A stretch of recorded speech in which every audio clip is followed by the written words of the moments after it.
Hello everyone, I am SK Mishra, pharmacy qualified, lab diagnostic expert, lab franchise consultant, diet psychologist, believe in simplicity and on a mission to improve lives। तो आज हमारा topic है, मैं आपको बताऊंगा कि जो फूड और ड्रग का जो इंटरेक्शन है, फूड ड्रग इंटरेक्शन की ऐसे कौन से 5 डेंजरस इंटरेक्शंस हैं जिसको कि हम अवॉइड कर सकते हैं बेसिकली जनरली, और जो कुछ दवाइयाँ ऐसी हैं जिनको किसी सर्टेन फूड के साथ में नहीं लेना है या उनको अवॉइड करना है उसको उस समय लेते समय। तो मैं उस बारे में डिस्कस करूँगा कि ड्रग फूड इंटरेक्शन के ऐसे कौन से most dangerous drug food interaction है, ऐसे 5 मैं ड्रग फूड इंटरेक्शन के बारे में डिस्कस करने वाला हूँ आज मैं। तो जानते हैं इस ड्रग फूड कौन से 5 ऐसे डेंजरस इंटरेक्शंस हैं उसके बारे में। और मैं आपसे वंस अगेन रिक्वेस्ट करूँगा, अगर चैनल को सब्सक्राइब नहीं किया है तो सब्सक्राइब करिए, लाइक करिए, शेयर करिए और इस तरह के कुछ यूनिक कंटेंट्स आपको पाते रहेंगे इस तरीके से। सो जानते हैं, पहले समझते हैं कि ड्रग फूड इंटरेक्शन होता क्या है बेसिकली।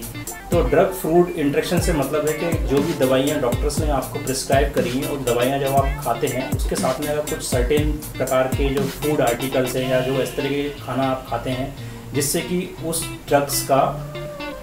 एक इस तरह का इंटरेक्शन होता है आपस में, फूड और ड्रग्स का इंटरेक्शन कह लीजिए, मतलब उनका आपस में इस तरह से एक प्रक्रिया होती है, क्रिया होती है उनकी आपस में, उससे उस ड्रग की या तो उसकी एफिकेसी बहुत ही कम हो जाती है या बिल्कुल ही काम नहीं करती वो ड्रग उस फूड की वजह से,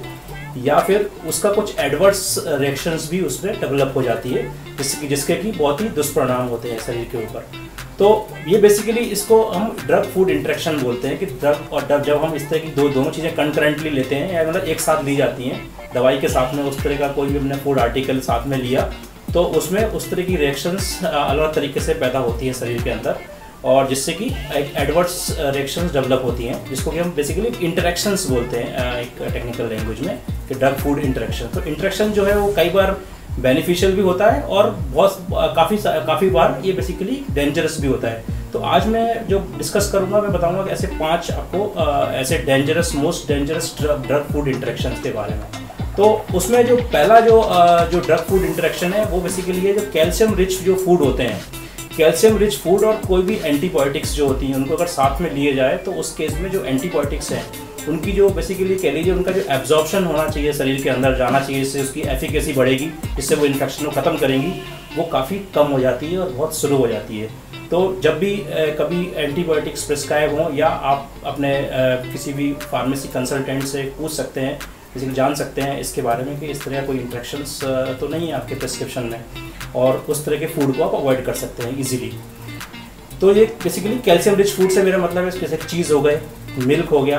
उसके अंदर योगर्ट हो गए इसमें। तो ये जो आर्टिकल्स हैं फूड के, इनको हमें एंटीबायोटिक्स के साथ में अवॉइड करना होता है। तो ये बेसिकली ये जो आर्टिकल्स हैं उनको हम ध्यान रखें जब भी कोई दवाई ले रहे हैं तो ये लेना है कि लेना साथ में। फिर जो दूसरी चीज़ जो आती है वो आती है बेसिकली जो आर्टिकल्स हैं इसको हम बोलते हैं पिकल, जैसे अचार हो गए, फर्मेंटेड आइटम्स हो गए, बेसिकली जो फर्मेंटेड जो चीज़ें होती हैं, फर्मेंटेड कोई भी चीज़ बनी हुई, ये जो चीज़ें होती हैं ये बेसिकली एक सर्टेन टाइप की जो ड्रग्स होती हैं बेसिकली जो कि हाइपरटेंशन को एकदम से बढ़ा सकती हैं, उसको इंटरफेयर करती हैं उसके साथ में। और बेसिकली और इसके अलावा कुछ ड्रग्स होती हैं जो कि पार्किंसन डिसीज़ में भी होती हैं, उनके साथ में बहुत ज़्यादा इंटरफेरेंस करती हैं और बड़ा सीवियर इंटरफेरेंस है ये बेसिकली, इसमें काफ़ी सीवियर इंटरफेरेंस है, एकदम से ब्लड प्रेशर रेज हो जाता है इसकी वजह से। तो ये ध्यान रखना है कि बेसिकली पिकल या अचार वगैरह की चीज़ें या फर्मेंटेड चीज़ों के साथ में हम कोई दवाई ले रहे हैं और वो दवाई के साथ इसका इंटरेक्शन तो नहीं है, तो ये जानकारी हमें आपको पता करनी चाहिए किसी भी एक्सपर्ट से जो कि फार्मेसी एक्सपर्ट हो, एटलीस्ट उससे पूछ सकते हैं इसके बारे में। तीसरा जो इंटरेक्शन है इसमें वो इंटरेक्शन है बेसिकली विटामिन के का, बेसिकली विटामिन के का वारफेरिन के साथ में। विटामिन के से मेरा मतलब है कि विटामिन के जो चीज़ें हम खाते हैं बेसिकली, जिसमें कि बेसिकली स्पिनाच, इसको हम पालक बोलते हैं, या कोई भी ग्रीनी लीफी वेजिटेबल्स जितनी भी हैं उनमें विटामिन के काफ़ी अच्छे मात्रा में पाया जाता है। अगर हम इस तरह की वेजिटेबल्स खा रहे हैं और साथ में किसी पेशेंट को वारफेरिन एक ड्रग होती है जिसको हम एंटीकोगुलेंट ड्रग होती है जो बहुत बार दी जाती है जिससे कि रक्त का थक्का एकदम से ना जमे, उसको कम करने के लिए दी जाती है वारफेरिन ड्रग्स। उसके साथ में अगर आप विटामिन के वाले जो जितने भी फूड आर्टिकल्स हैं, पालक को और ये ग्रीन लीफी वेजिटेबल खा रहे हैं, उसका एक सीवियर इंटरेक्शन है, उसका वो एंटागोनिस्ट के तौर पे काम करता है, मतलब जो दवाई का जो असर है उसको बिल्कुल ही वो घटा देता है।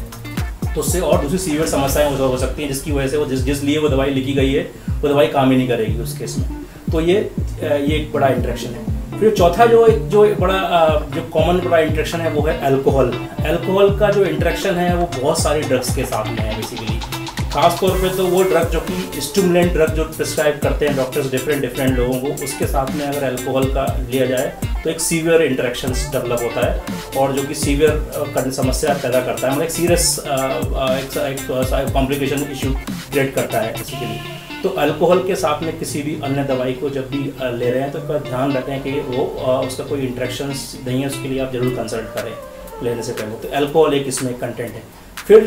जो पांचवा जो आर्टिकल है वो है ग्रेप फ्रूट और ग्रेप फ्रूट जूस, मतलब अंगूर और अंगूर के रस का जूस। बेसिकली ये जो अंगूर और अंगूर के रस का फ्रूट है, ये बहुत सारी दवाइयों में इसका इंटरेक्शन है। खासतौर पे स्टैटिन्स जो ड्रग होती हैं उसमें तो इसका खास तौर पे इंटरेक्शन है, उसका एब्जॉर्प्शन काफ़ी मात्रा में कम कर देता है। और भी अन्य ड्रग्स है जिनका कि ये एब्जॉर्प्शन से लेके और भी डिफरेंट इंटरेक्शंस करता है। तो ये जो मैंने आपसे डिस्कस किए ये पांचों ये बड़े सीवियर ड्रग इंटरेक्शंस हैं और ये कॉमनली अवॉइड किए जा सकते हैं थोड़ा सा कंसल्टेशन के द्वारा, इसमें कि आप किसी भी फार्मेसी एक्सपर्ट से, जो क्लिनिकल फार्मेसी एक्सपर्ट हो, उससे आप कंसल्ट कर सकते हैं कि ये जो प्रिस्क्रिप्शन है वो इसमें इस तरह की कोई ड्रग तो नहीं है, या आप पूछ सकते हैं अपने फूड हैबिट के अनुसार उसको आप मॉडिफाई कर सकते हैं बेसिकली। तो ये एक इशू था, इसके लिए मैंने आपको बताया कि ड्रग फूड इंटरेक्शन के बारे में। और इस तरह के बहुत से और भी ड्रग फूड इंटरेक्शन है, ड्रग इंटरेक्शंस होते हैं, और भी तरह के अलग अलग इंटरेक्शंस होते हैं कि दवाइयों के साथ में, और भी जो हर्बल मेडिसिन लोग लेते हैं उनके साथ में भी जो एलोपैथिक मेडिसिन है उनका क्या इंटरेक्शन है, किस तरह से उनका इंटरेक्शन होता है और कैसे रिजल्टेंट इफेक्ट होता है, उसके बारे में भी मैं आगे किसी एपिसोड में बताऊंगा कि किस तरह से वो काम करते हैं। कि आयुर्वेदिक प्रिपरेशन के साथ में एलोपैथिक प्रिपरेशंस जो ली जा रही हैं या होम्योपैथिक प्रिपरेशंस के साथ में किस तरह से इंटरेक्शन है, उसके बारे में भी हम डिस्कस करेंगे आगे। तो ये मेरा एक छोटा सा प्रयास था आपको समझाने का कि ड्रग फूड इंटरेक्शंस को जो कि अवॉइडेबल है किया जा सकता है। और मैं वन सेकेंड रिक्वेस्ट करूँगा, आप मेरे चैनल को सब्सक्राइब कर सकते हैं, लाइक कर सकते हैं, शेयर कर सकते हैं, और कोई भी क्वेरी हो इस टॉपिक के रिलेटेड आप बिल्कुल you are feel free to write me and definitely you will get the answer for this. So thank you very much.